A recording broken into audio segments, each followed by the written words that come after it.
ሻሎም የጌታ ሰላም ከሁላችሁ ጋር ይሁን። እንዴት ከረማችሁ? እኔ በጣም ደህና ነኝ። የእግዚአብሔር ክብር በህይወቴ በቤቴ በአገልግሎቴ እንዲገለጥ ፈልጋለሁ ብላችሁ የምትመኙ ሰዎች ካላችሁ ይሄ ቪዲዮ ለእናንተ ነው። አንድ የማውቀውን ቁልፍ ልንገራችሁ። መከራ ይባላል።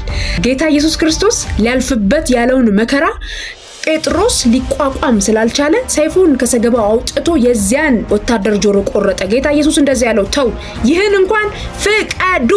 አንዳንድ መከራዎች በህይወታችን ሊያልፉ ልንፈቅድ ይገባል። ምክንያቱም እነዚያ መንገዶች የእግዚአብሔር ክብር የሚገለጥባቸው መንገዶች ስለሆኑ ማለት ነው። እስራኤል በፈርዖንና በቀይ ባህር መካከል ሆኖ በሙሴ ላይ እየጮኸ በጣም ጭንቅ ውስጥ ነበረ። ያን ክፍል ስትመለከቱ እግዚአብሔር በደመናት ላይ ተቀምጦ ይመለከት ነበር ይላል። እግዚአብሔር የህዝቡን መከራ ኢንጆይ ያደረገበት ይመስላል። አይደለም። ወደፊት የሚመጣ አለ። በዳዊት የሚጻፍ መዝሙር ፈረስና ፈረሰኞችን የጣለ ምህረቱ ለዘላለም ነውና የሚባል መዝሙር እግዚአብሔር በዳዊት በኩል ለህዝቡ ሊያቀብል እየደረሰ ነበረ። የምታልፉበት መከራ አልፎ ትዘምራላችሁ።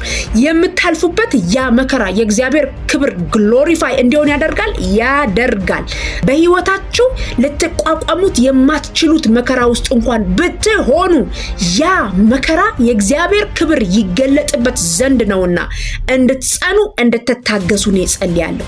በጌታ በኢየሱስ ክርስቶስ ስም ሊያሰምጣችሁ ሊያጠፋችሁ የመሰላችሁ በጣም የተንገጫገጫችሁበት ያንን ነገር ለክብሩ ሊጠቀም እየተረማመደ እንዲመጣበት እኔ ጸልያለሁኝ።